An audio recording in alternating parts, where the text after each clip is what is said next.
Let me see if I can find it. Just a second. Baisao. Okay.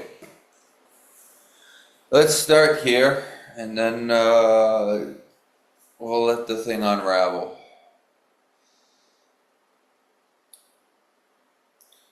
So Baisao, I'm just going to start with this nice poem Baisao wrote.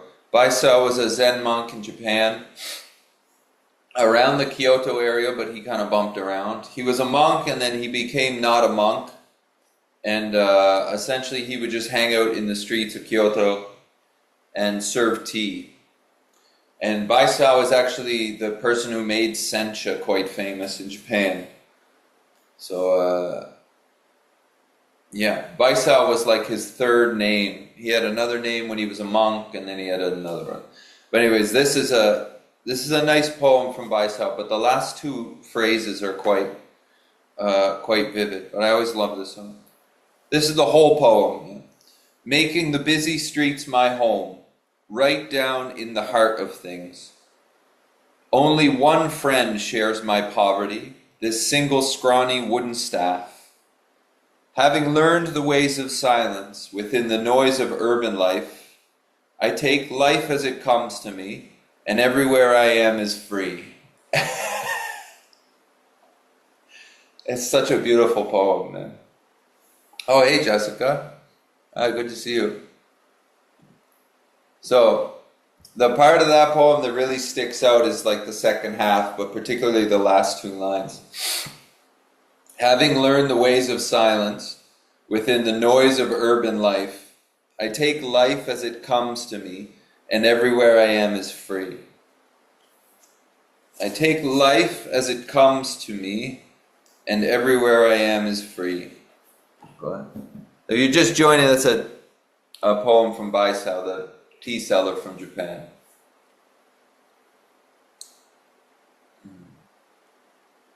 I take life as it comes to me, and everywhere I am is free. So there's something within our experience which cannot really relate to that. I take life as it comes to me, and everywhere I am is free. So essentially the head pops up and says, that's beautiful, but I don't feel that way. That's how the head kind of reacts to that, yeah? This is like the thing in recovery, and I forget who wrote about wanting, but I remember at one point hearing a lot about wanting. And wanting, or desire, as they would talk about a lot in Buddhism or Advaita, desire starts a lot of mayhem. So there's tons of suffering that starts at the idea of desiring or wanting. Yeah. Now the head wants all kinds of things. It wants to get into a good situation, and it wants to get out of a seemingly bad situation. Now for an alcoholic or an addict or something, the wanting and the desire is like, it's its own addiction in many ways. It's very loud, that wanting and desire. The head is constantly wanting, yeah? And because it's a self-centered system, it's wanting for itself. And it wants everything to be different. It wants everyone else to be different. And in many, many ways, the head cannot take life as it comes to it. Yeah? So small s self, like they talk about in recovery, is a kind of a factory of desire and wanting. And it is constantly wanting things the way it wants them. Yeah? From its own self-centeredness.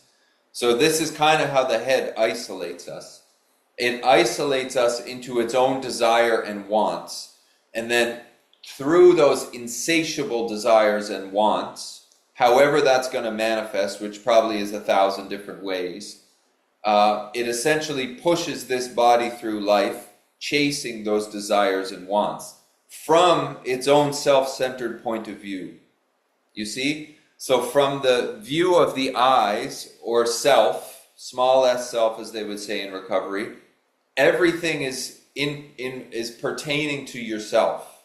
So the head is desiring from its own self-centered point of view, which means it's not seeing anything else, essentially. It's only seeing its own desires and wants. Now, for an addict or an alcoholic, that's like turned up, essentially. The volume is louder on those desires and wants. We want out of certain situations and we want into better situations. So when Baisao says, I take life as it comes to me, he's obviously not saying that from the standpoint of the sense of individuality. Yes? Because the sense of individuality is always looking to obtain through desire. Now, there's nothing inherently wrong with that, because that's what the head does. That's what the sense of individuality does. It desires things from its own self-centered point of view. That's how you can walk around in the world without running into cars and things like this, yeah? But for a lot of us, it gets very uncomfortable. Because what comes with constantly wanting is this elusive idea that I control outcomes. So when I really want something, the head is going to go to the end of the earth of suffering in order to obtain that want, under the idea that I control the outcomes of what goes on. Now that is a misunderstanding, yeah? This is why in recovery they say stay out of the outcome business, because you don't control outcomes. The only thing that we have a part to play in is this thing's actions, yeah? And even then, this is a conditioned movement, yeah? So we don't even really have tons of control over the mental system, let's say, because it's going to throw at you what it's conditioned to throw. So those wants and desires come with the idea, you could say the illusion, that you control the outcomes of what happens. And there's tons of factors. So that this is super beautiful to me, because Advaita is essentially saying, or the not two is essentially saying, what is constantly wanting things to be different and what is constantly desiring things to be different is not you. You are not that constant craving and want. So yesterday we were talking about the hungry ghost of Tibetan Buddhism. This is like a continuation, yeah? But it's just using this framework of wanting in this Baisao poem, somehow. Somehow these will come together. If you stay for the whole hour, by minute 58, this will all make sense. That's good. Okay, so the head is constantly wanting and desiring under the idea that it controls outcomes. Yeah? So if J wants something and he does and pushes hard enough, then the outcome will form, yes, to meet J. Now that is illusory, because the outcome of any situation does not depend solely on the factor of the self-centeredness of J. It depends on tons of different factors. Most of them we don't have control over. Yeah? You could argue all of them we don't have control over, because there is no doer. So this is all like a positioning from the self-centered mental system. Yeah? The head wants a bunch of stuff with the idea that it controls outcomes. It does not control outcomes, yes? But if you're living under the demand of the mental system, you are going to be living under this constant urge of desire and wanting things to be different. So the beauty is you are not that system, yeah? We are identified as the mental system through that word me, identified as, yeah? But you are not that mental system in your absolute nature. You can hear it, but you're probably listening to it. And the it, which is the head, is constantly desiring and wanting more under the idea, the presupposed idea, that it controls outcomes, that you control the outcome of what happens. So I take life as it comes to me. When Baisao, the monk, writes that, he's obviously not saying, I take life as it comes to me. That me is obviously not the body. Yeah? Because the body does not take life as it comes to it. The body is constantly desiring and wanting more and more and more. So Baisao says, I take life as it comes to me. So the me that he's talking about is obviously not the body identification, and it's obviously not the mind identification, because those are wanting things, and they're not taking life as it comes to it. And then he says, everywhere I am is free. So when he says, everywhere I am, that I am must not be the body and the mind, because this thing cannot get free of its own dualistic entrapment in many ways. Yeah? So everywhere I am is free must mean he's speaking from the absolute sense, which would be a wordless place, but words is what we got here. And it's a poem. And so he says, having learned the way of silence, not having learned the way of thinking, not having learned the way of talking, but having learned the way of silence. Now this is another thing that kind of highlights the message of not two. When Ramana or somebody says be silent or be still, there's a bunch of aspects of your experience which cannot do that. Like if you sit down and try to be silent, your head might give you 5 seconds, if you're lucky, before it starts talking again. So obviously when he says learning the way of silence, he's not saying that the body and the mind have become silent, because they can't do that. Yeah, this is an action-based system. It's like a river of energies that are flowing, yeah? And you could equate the movement of energy with sound or noise. So he's saying having learned the way of silence must mean he's not living as what is constantly moving, nor is he trying to stop what is constantly moving. Your head is constantly moving, and it's usually wanting and desiring something. Get out of this, get into this. Get from here, go here. Get somebody to do this, get somebody to do that. Dot, dot, dot. This is the mental system, and it's constantly moving, yeah? Now there's this misunderstanding that when people read a poem like that and saying, having learned the way of silence, the head claims that idea and says, okay, I'm going to become silent.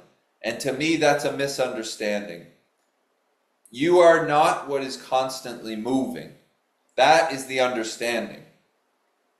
So when you learn the way of silence, you learn what you are not. What is constantly wanting and desiring is what you are not. Yeah? So this is why negation, again, is the only movement, really. You can only see what you are not. And when those things are negated as what you are, you land in what you are, which is the way of silence. And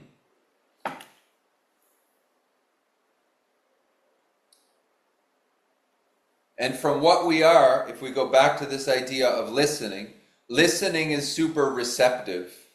Yes? It's like in Buddhism they talk about incomings and outgoings. So outgoings are like thought and the senses primarily. Incomings is very receptive. So listening is very receptive.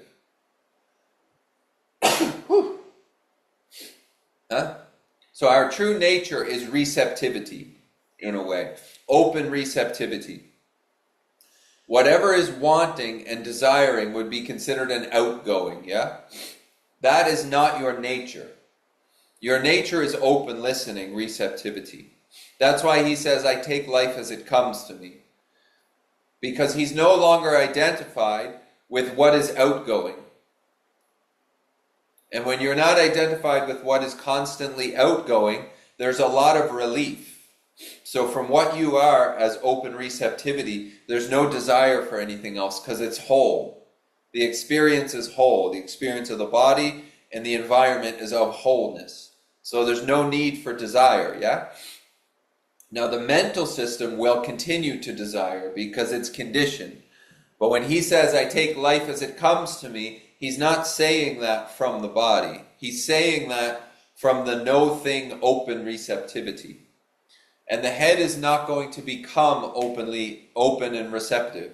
It's a desire factory. That's what it does. From its idea of subjectivity, it's looking for objects.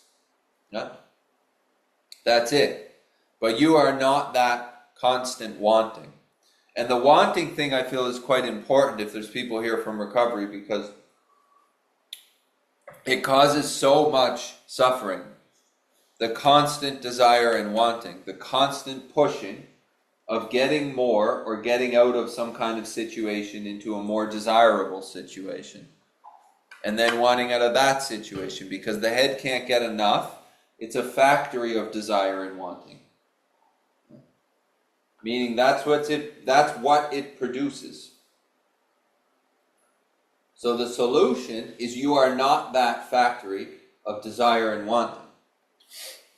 But to try to train the head to take life as it comes to me, that failed, yeah? And then this message put into stark contrast, you're not that. So when you're trying to make that better, you're just identifying with it more and more, with the body and the mind. But you're not that body and the mind. And it's not going to become a no thing. The body is not going to become open receptivity. It can't do it. It's not that it's failing or I'm not trying hard enough. Yeah, it can't do it. It cannot do it. Yeah. So that Baisao poem is beautiful because he's not speaking from the point of the body. He's speaking from the no point of open receptivity. I take life as it comes to me, and everywhere I am is free. So the head obviously does not feel that way, that everywhere it is, it's free. The mental system, the body wants to be in certain situations. Yeah? Oh. And it's constantly desiring comfort, but it can't seem to get it. It can't seem to sit on the comfort that way. Oh man, that's so beautiful. Everywhere I am is free. And you can see the head oppose that. You can see the mental system essentially disagree with that most of the day, which is great because you can negate that mental system as what you are. And then that's right, everywhere he is free. Everywhere I am is free. Because it's not bound to the desire of the body wanting to be somewhere where it feels free. So this idea of wanting highlights what you're not a lot. It highlights that small s self that they talk about in recovery a lot. Yeah? Because that mental system which is constantly desiring is powerless over a lot of things. That's why step 1 of 12 is powerlessness. Yeah? So step 1 is powerlessness, and your life has become unmanageable. So that also highlights the mental system and what you're not really well. If you now take that step and then look at what your head is telling you. Your head is telling you you have tons of power over everything. And it's telling you that you can manage. So I can only speak from the experience of this. My life. My head thought it had power over outcomes. And that was constantly proven to be false. Yeah? So I thought that if I would do enough and push hard enough, including in spiritual practice, that the outcome would be exactly as I wanted it to be. Now that failed a lot, yeah? And then because of the constant failing, my life became unmanageable. So then I need to start drinking. Because there's a sense that I'm failing. But what is failing is this thing called self, the sense of individuality. Because it's operating on a bunch of misunderstandings. like I have power over everything, I have power over outcomes, and I can manage this life.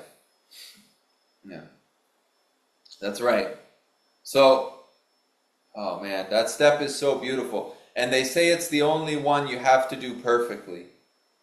That I'm powerless over alcohol and my life has become unmanageable. Now, the life hasn't become unmanageable because the world is unmanageable. The life has become unmanageable because I'm not managerial quality. You see? And to see that I'm not a good manager of my own life, yes? And then to see that I'm not what is not a good manager is such a relief. Because I can't manage my own life because the head is constantly trying to obtain. It's constantly wanting and trying to get more of what it can't control. Yeah? It's trying to control life, but it has no control. It thinks it does. The head feels like it does.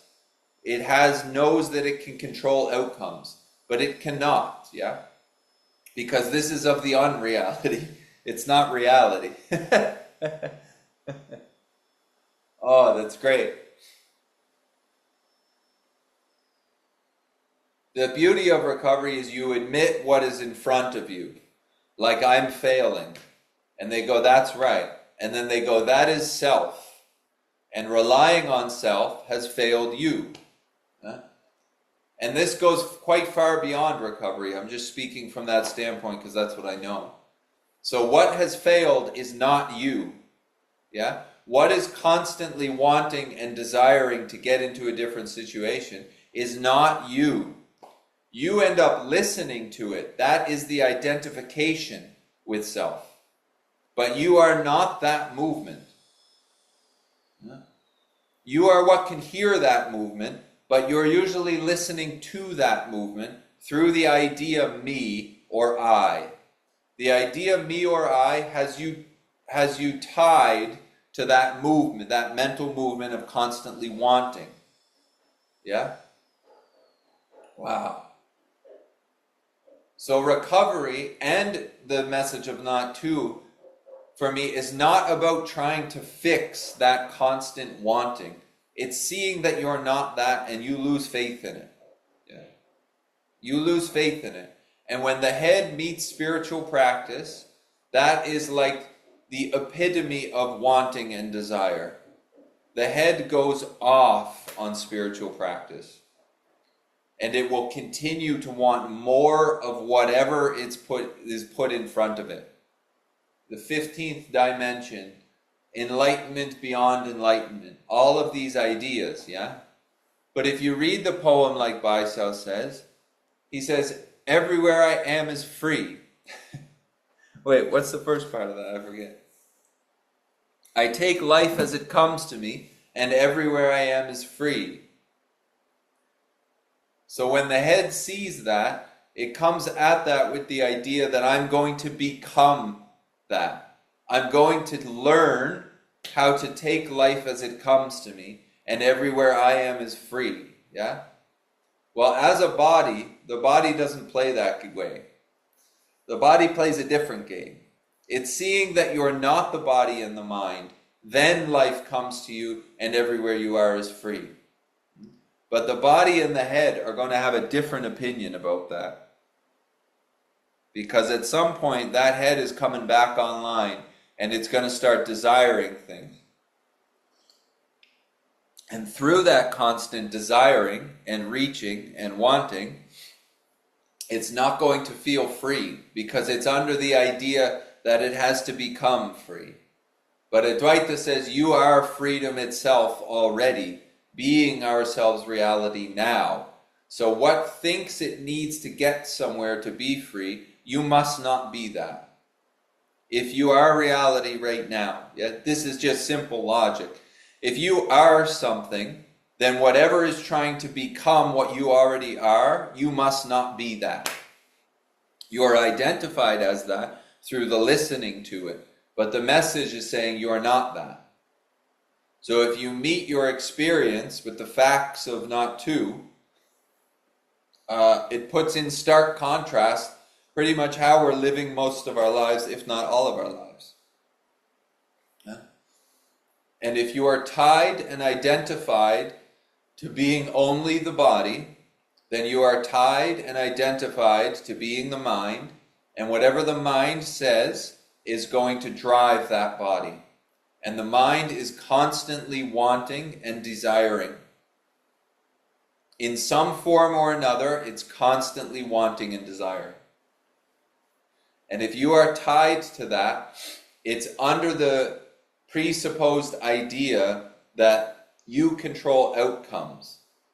And at least in my experience, that is not true. And that's why in recovery they say stay out of the outcome business. Because we don't control outcomes. There's tons of factors which play into outcomes. But you see, the solution is not to change the system, the mental system, which is constantly wanting.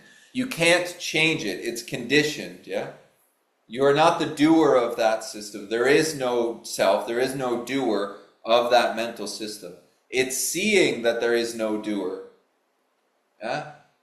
And then it's seeing that you're not that mental system. So when it goes off desiring and wanting, you don't go with it.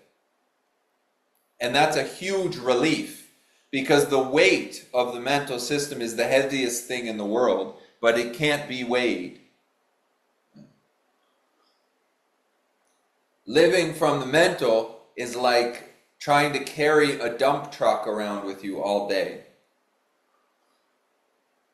And then we spend all of our time in quote-unquote spiritual practice trying to change that dump truck to be a more pristine dump truck, but it's a dump truck. Yeah? So it's much more advantageous to see that you're not the dump truck, and then you can put it down. Yeah? Because it doesn't exist. The weight that the mental system puts on the life only exists from its own point of view. If you see that you're not the mental system, then that weight disperses right away, because it's not there. Yeah? It's there through the constant movement of the head and being tied to that constant movement of the head. Boom.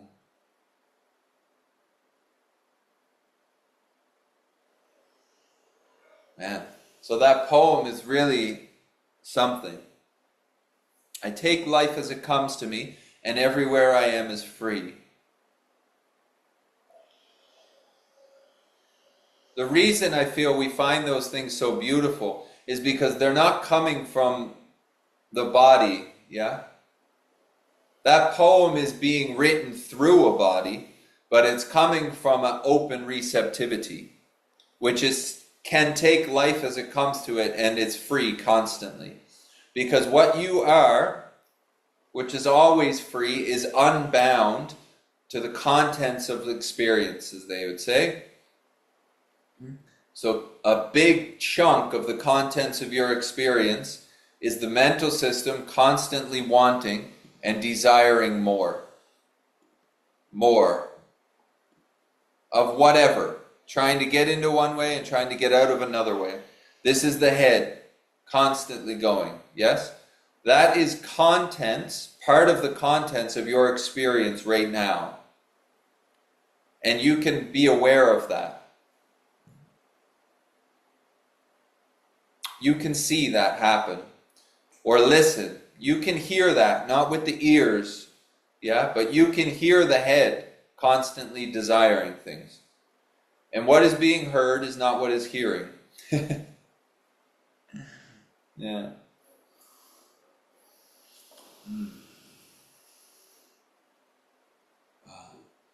That thing of wanting is such a loud highlighting color to me. Because most of the contents of the mental is wanting. It's desire. Yeah? And that self, that small s self, is not going to stop doing that. Because it's seeing an objective world from its sense of subjectivity. So it's just going to keep wanting and desiring. And there's no problem, but if you're living as that, you're living as the sense that you control outcomes of those wantings and desirings. And the head doesn't like to be met with reality in many ways. The mental system opposes reality. It doesn't like to see that it's not in control. It doesn't like the idea that it doesn't control the outcomes of what goes on. Yeah? And it will oppose those ideas to the end of the earth. Oftentimes it will kill people. They'll listen to the head so much, and the head will just constantly keep pushing that it will kill them. Because of the discomfort. They eventually just want out of it through drinking or whatever. Mm-hmm.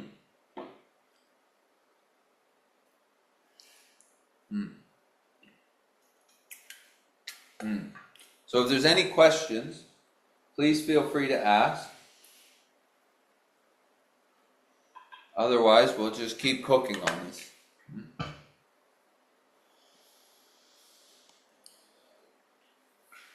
Because in these talks, really the only thing that can be talked about is of duality, of two-ness. Talking about what you are in your nature doesn't make sense because it's open receptivity. So any word you put on that will diminish it or distort it, what you are, yeah? Open listening. So really what we talk about is what you're not. And one of the biggest manifestations of what you're not is constant wanting and desire. So we highlight that so that you can see it. Not to try to change that. Not to try to become a desireless body, because that's not going to happen. But to see you're not it. So that when it is constantly wanting one thing or another, you don't have to go with it. That turns down the volume a lot on the individuality. And then you get relief from that because you're not an individual, you see? And the head is mostly over wanting. It wants and desires way over what it needs. Way, way, way over. Big time over. Yeah? Like I hear it when I'm around, kicking around wherever. Yeah? People are talking about making a living. And then that is followed up with, well, I need to make a living. Yeah, I need like $200,000 a year. So to live $200,000 a year, even in the city of Toronto, where I live, would be at least to me an incredibly large amount of money. Yes. So this is a big highlighter of what we're talking about. Well, I need enough to live. I need $200,000. Enough to live would probably be 40. Yeah? So the head already has that want way overblown. And now this is the thing. This is a good example of what you're not.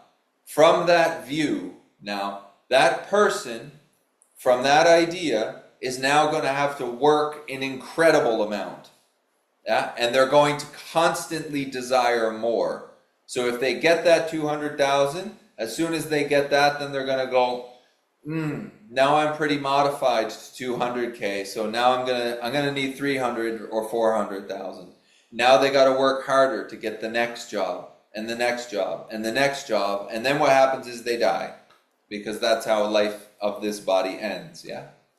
So this is a perfect example of how desire is way over desiring in many ways.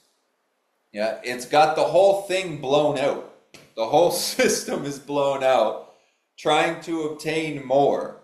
And if you're living as that system, you are living under that guise of trying to obtain more. That was like my whole life. So the message is beautiful, because then my answer was, okay, now I'm going to learn how to obtain less. and it failed. The head constantly wanted more. And I was like, well, I'm doing all the spiritual things I'm supposed to be doing, but there's still wanting more. Yes? And then the not to message came in and said, that's right. The head is constantly wanting more. And it's not going to change, and you're not that. That is not what you are. You're being misled by that over-desire. So in Buddhism, they say desire, but for the most part, it's way, way overblown desire. Yeah?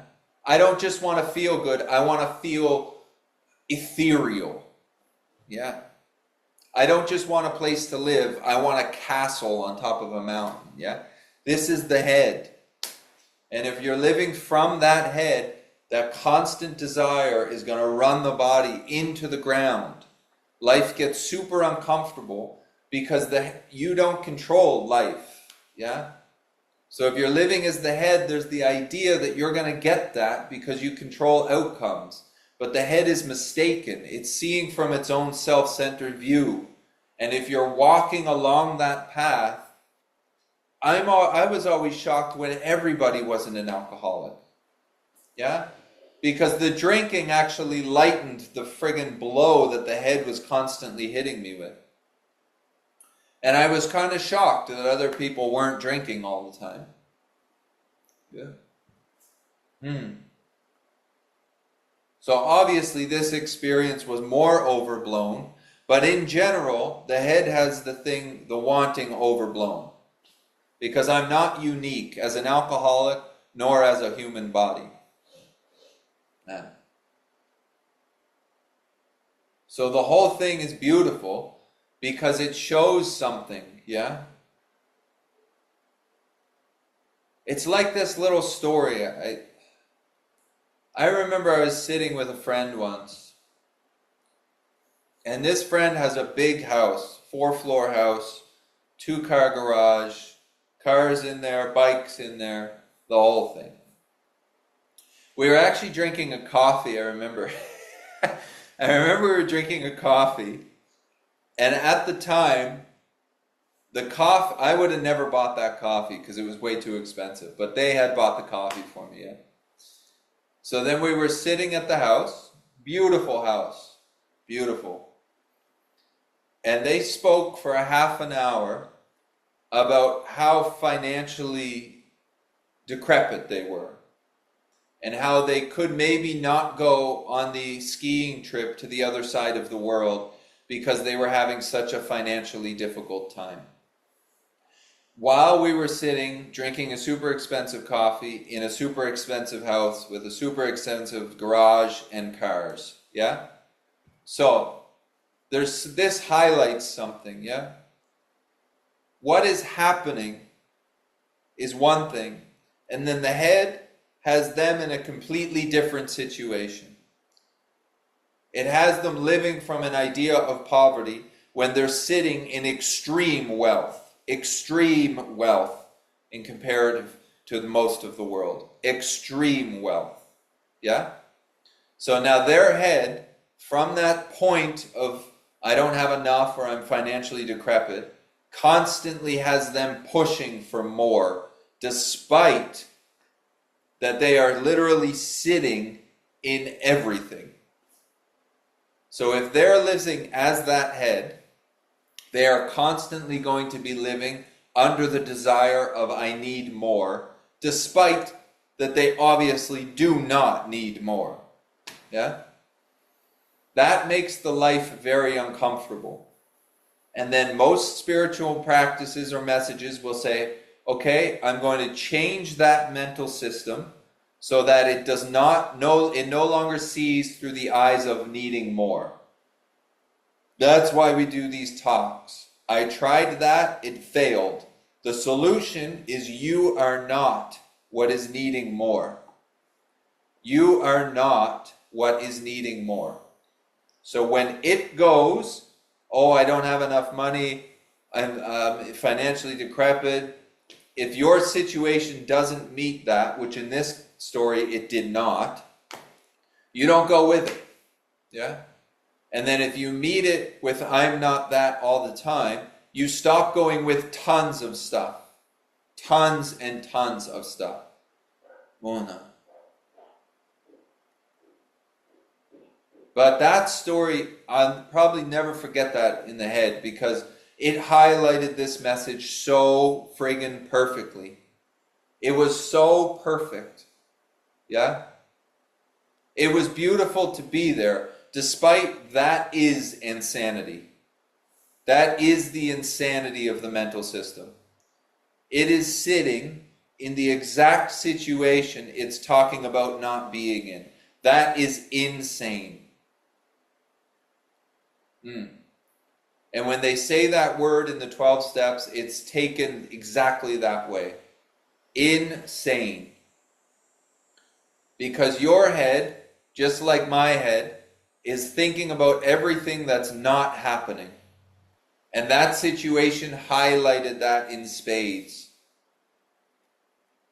They were talking and thinking about everything that is not happening. It was literally the opposite of what was happening. Yes? Because the head is a tool of time in many ways. So the thoughts are based on the past, like A Course in Miracles said, you only see the past, and they're projecting to a future, and they're predicting a future based on a past. Yes?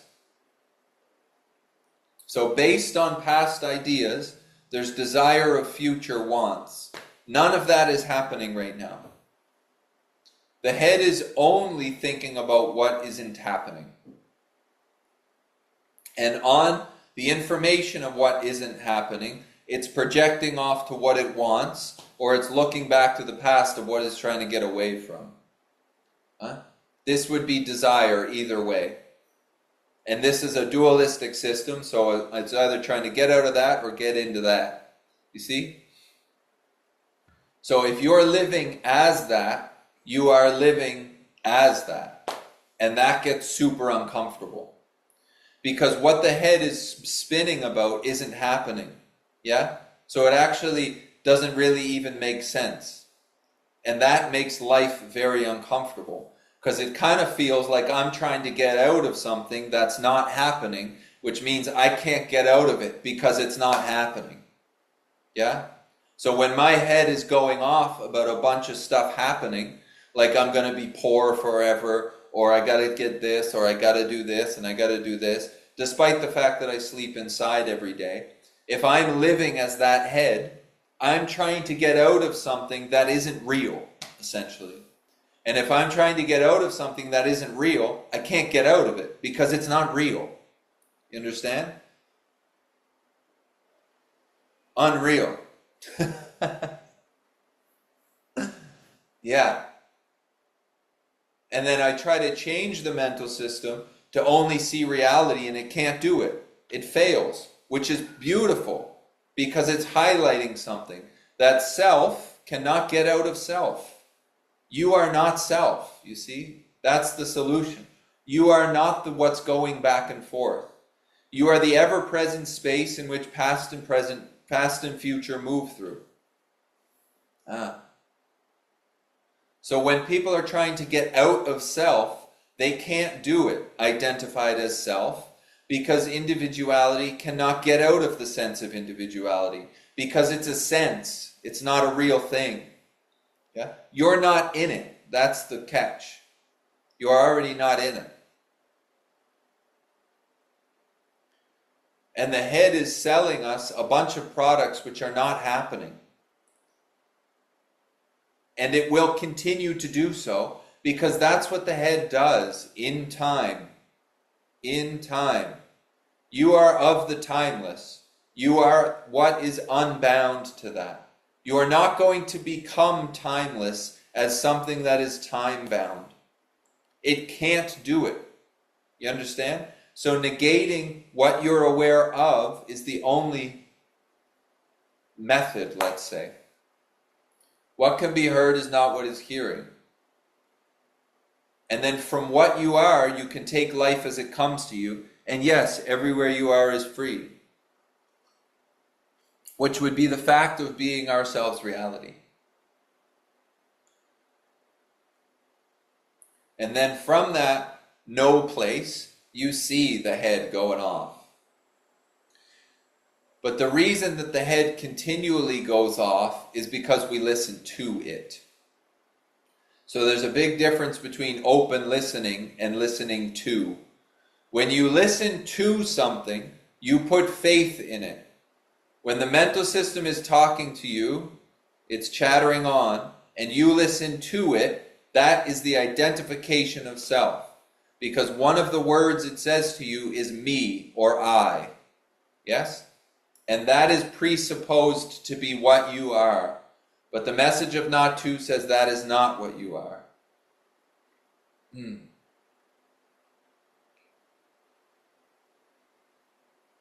So when you listen to something, you are bound to that. You obey it, essentially. Yeah? So we're just highlighting what you're listening to. You are not what you're listening to. You are the listening of. You are the open space in which these things move through. What you're listening to, the head, is not going to become open space. The idea of me or I is bound to that idea. That is the ceiling of you-ness as an individual, yeah? That's as high as it can go. It's not going to become not that. It cannot do it. It will constantly fail at that. You are not the I or me thought which everything arises to. And that I or me thought works under the guise of attachment and desire. No problem, yes? So when your head says, I want a promotion, or I'm going to work to get this thing, that's great. Yeah, go ahead and do it, but know that you are not that. So if you're not that, you are unbound to the outcome. Because there is no doer. So when there's something wanting or desired, it's based on the conditioning of the head. And because there's no doer of that head, you can let that want or desire to happen. But if you take yourself to be that wanting or desire, it comes with a bunch of extra stuff.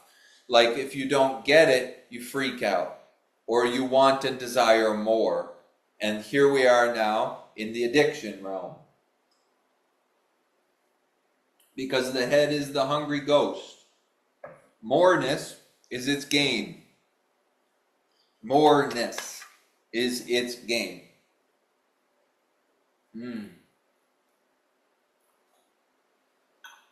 So the Bicel poem, I take what comes to me and everywhere I am is free, is highlighting in many ways what we're not. So what does not feel that way, you are not that. It's not that I'm going to become, it's not that the body is going to become or get placed into a perfect state in which it can accept everything. It's not going to do it. Yeah? You're not the body. Nice, yeah. Okay.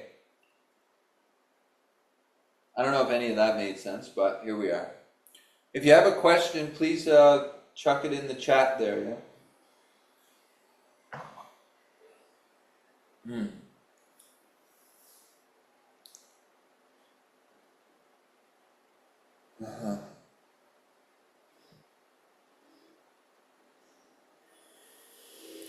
So any questions on that stuff, let me know, yeah?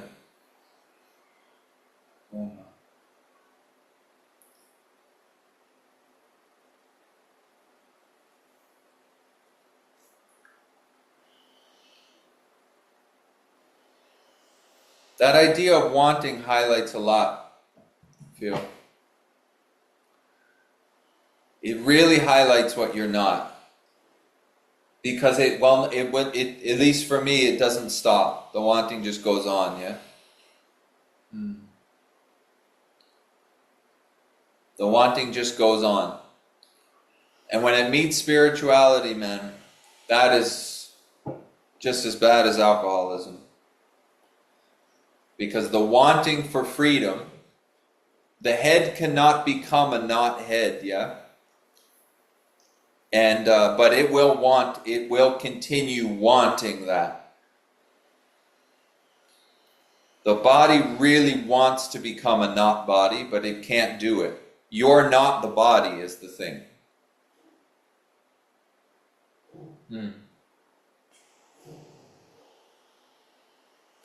So it's like in AA, there is a solution. There is a solution. And it's not becoming. Yeah? It's being ourselves reality. It's not becoming or obtaining or getting. What is trying to get and obtain will never get and obtain. But it will continue to try. But you are not of that getting and obtaining. You are of ever-present nowness, yeah? And it's not that you're going to become that, you are that. So when you see that you're not the getting and becoming, you land in what is now, yeah?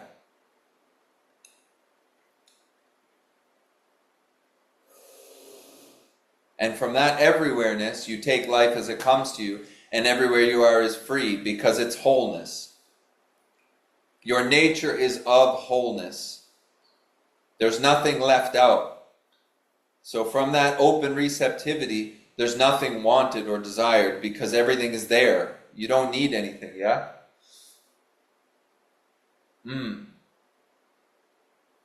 All of the wanting and desiring comes from the mental. And it's way, way over wanting and desiring for the most part. It's way, way overblown. All right. So, yeah, any last questions, please feel free to ask. Let's see. Adam. So we still act on our thoughts, but with no attachments to the outcome.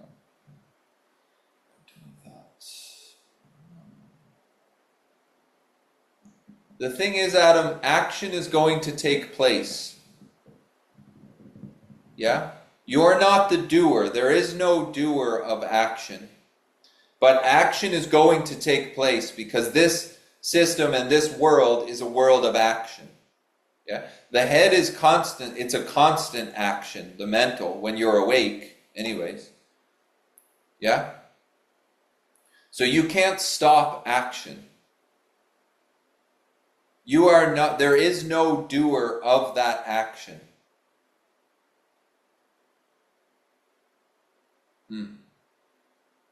So the investigation of not to or self-inquiry is looking into the doership. Who is the one that feels like they're acting on their thoughts? I, me. Yeah? Well, if you meet that with the message, it says there is no thing called me or I. So the me or the I is part of the action. Yeah? So action is going to be taken on thoughts. Let's say choices. Choices are going to happen, but there's no doer of that choice. It's based on a conditioning. Yeah? So the investigation is into the me or the I. It's the idea that thoughts and actions are going to stop, which is a misunderstanding, I feel. They can't stop. The body and the mind is in actions. It's like a constant verb. Yeah? That's like a Paul Hederman thing. It's a constant verb. So action is going to keep taking place. But there's no doer in the center of that action. The idea of me or I, who all of that thought and action arises to, is just another part of the action. We're taking it to be a solid thing, which we call an individual. This message is saying there is no individual. It's just all action. You see? Part of that action is the individuality feels like it controls outcomes, which it does not. Huh?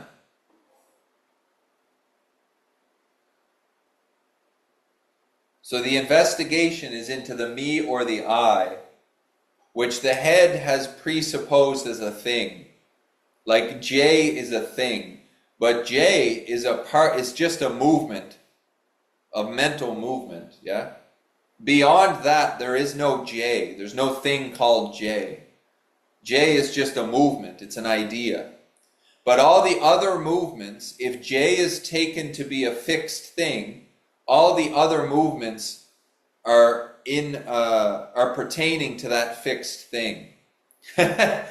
Yeah? So all of the choices, if I'm living as the idea of a fixed thing, all of the choices and thoughts are pertaining and affecting that fixed thing. But there is no fixed thing. There is no fixed thing called Adam. You see? Adam is one of the thoughts, one of the movements. So it's seeing that you're not that there is no fixed doer. And then the movements keep happening. And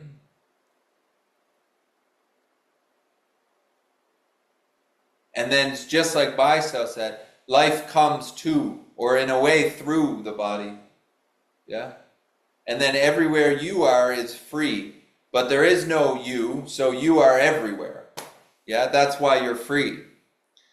Because all of those thoughts have nothing to attach to, because there's nothing there, really. That's why in Tibetan Buddhism they say you're like open space or the sky. Yeah? I need to restart the website, but the website's name is The Sky is Always Clear, because the sky is always clear. Nothing sticks to the sky, yeah? You are like the sky.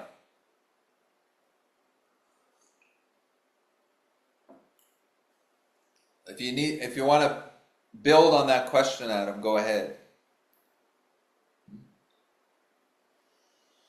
But the real sticky part is that there's a feeling that the thoughts are your thoughts. So the thoughts are no problem. The thoughts are just thoughts. But there's a sense that they're your thoughts. And when there's a sense that they're my or I or your thoughts, that I is taken to be a solid thing. And there is no solid thing here. There's just movement, yeah? But if the head is presupposing that you are a thing, a solid thing called Adam. So the investigation of inquiry is into that thingness. Is there a thing there? Huh? Because if there's no thing there, then all of that action wouldn't be so sticky. Meaning the thoughts, yeah? It's the idea that they're your thoughts. If they're your thoughts, there's a bunch of personalness. But if there's no thing called you, then there's just a bunch of movement.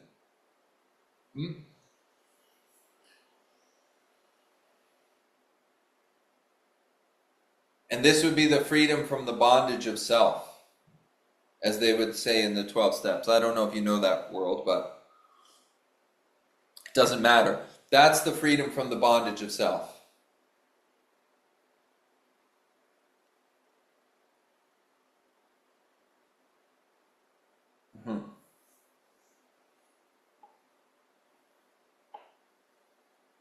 Sounds like predetermination. Yeah. Sounds like misidentification. Yeah? Misidentification. Which can be killer. Because I had a lot of depressive thoughts. And all of those depressive thoughts pertained to the idea of me. Yeah? Based on the idea that I was worthless or whatever. Based on, all of it was based on an idea of a solid me. But if there is no doer and there is no self, then those thoughts are conditioned ideas, but they have nothing to land on. Yeah? And if they have nowhere to land, then they move through pretty quick.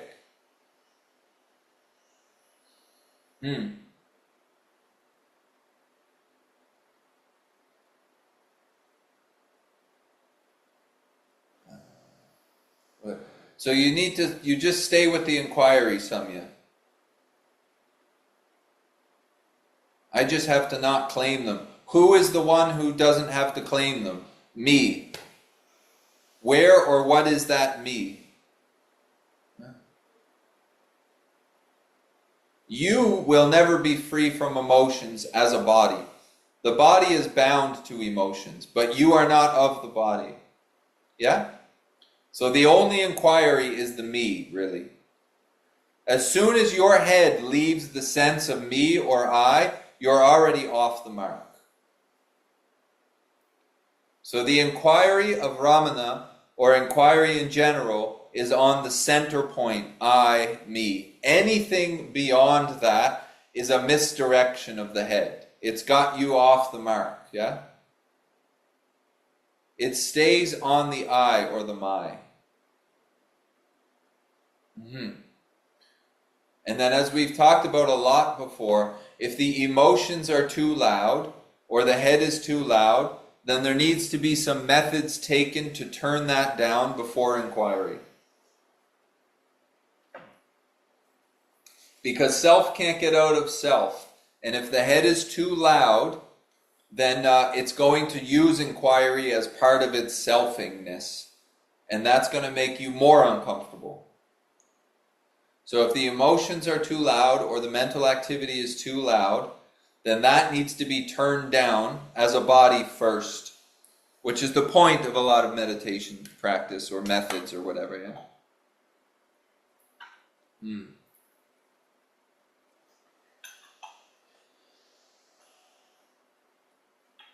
The beauty of the message of not to is there's only one question. Who?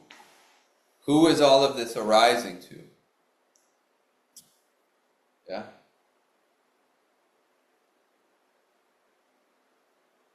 Because it's not that emotions are going to stop or thoughts are going to stop. It's the bondage to those movements from the seat of being a thing, yeah, that makes them very uncomfortable, because now you're tied to them and they are constantly wanting something different for the most part. Yeah? So the constantly wanting can go on, but if you're tied to it, it gets very uncomfortable from the illusion of thingness. Yeah.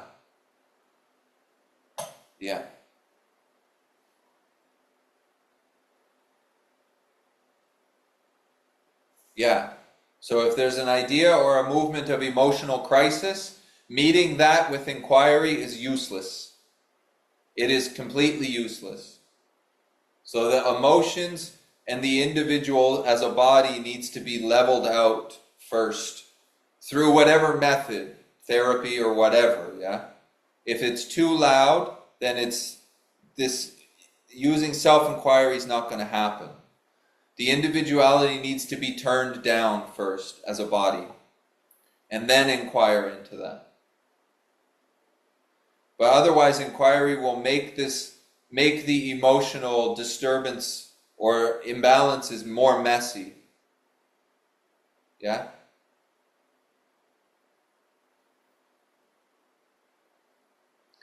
The thing about the inquiry is it disentangles you from the mess, but if the messiness is too loud, it immerses you more into it, because the head will claim inquiry like it claims everything else.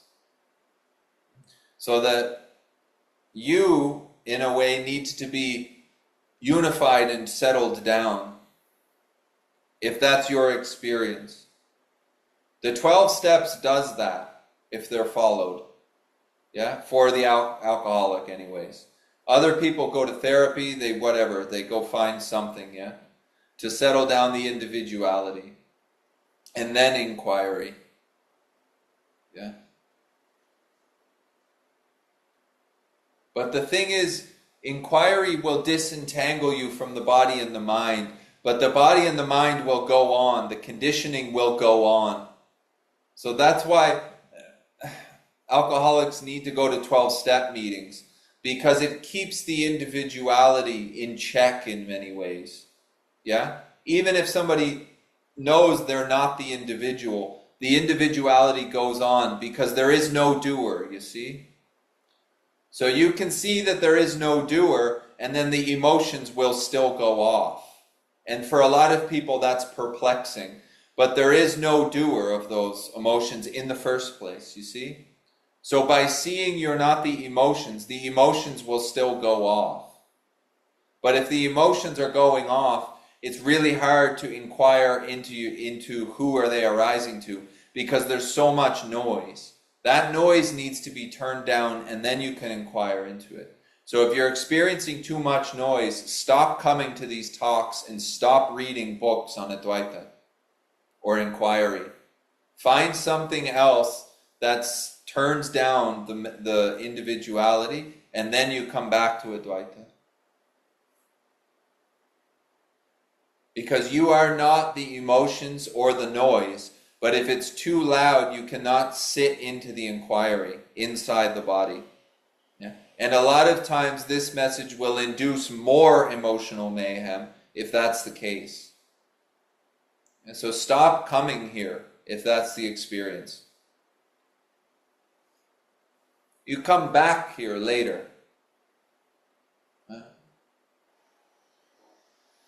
Yeah, it's important to see that, because I feel a lot of people come to the message of not to or Advaita or whatever when they're super fired up and they want out of that suffering. And I understand that for sure.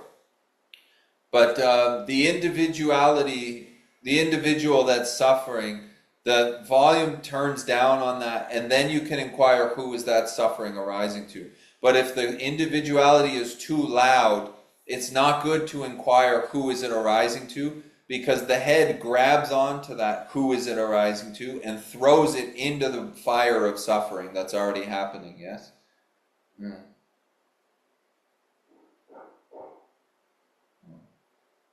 So if that's somebody or anybody's experience here, yeah?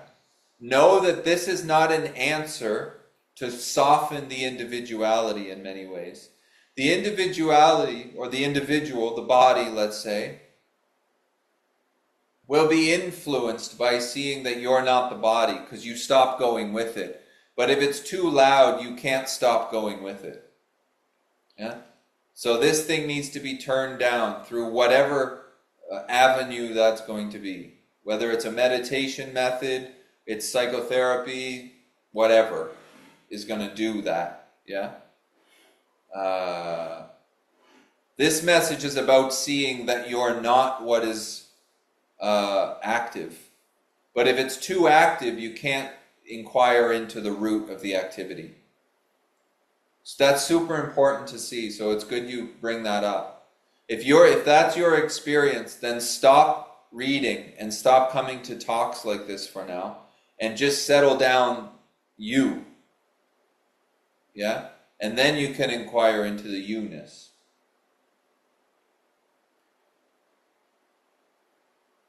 Yeah. Because this message is freedom from that you-ness. It's not for the you-ness. But if the you-ness is frantic, you can't get free from it because you're too engrossed into it. Yeah? Mm-hmm. That's why if you read Annamalai Swami, Ramana wouldn't let him meditate. He would only have him work because he had to burn so much energy. He had to burn a lot of his body's energy even for him to inquire. So every time he would close his eyes, Ramana would say, go build this building, or go move these bricks, or go do this, or go do this. Yeah? Because there was too much energy and meditation wasn't helpful for him. He needed that energy to be burned. And then he can inquire into that once it's burned, yeah? So for many people, I understand why they come to this message, because I sat in that, I've been there, I can relate to that a lot, yeah? They want out of suffering, which is friggin' true. Yeah, because suffering when it comes to the body is terrible, and the mind is really intrusive. But you can't negate that if it's too loud. And by the way, trying to gets even more uncomfortable. Yeah? So if you're sitting in that seat where your head is like obsessing over this, take another route. Don't stop coming to these talks because they're inducing more frantic movement. In a way, it's like going on runs or like biking or something would probably be better to burn off that mental energy. to burn off that emotional energy. Yeah? Or psychotherapy or something can help, like, settle down the individual. But the individuality needs to be settled down for a lot of people first. Otherwise, this message is another thing the head becomes addicted to. And it's just thrown in the fire of the rest of the mayhem that's already going on.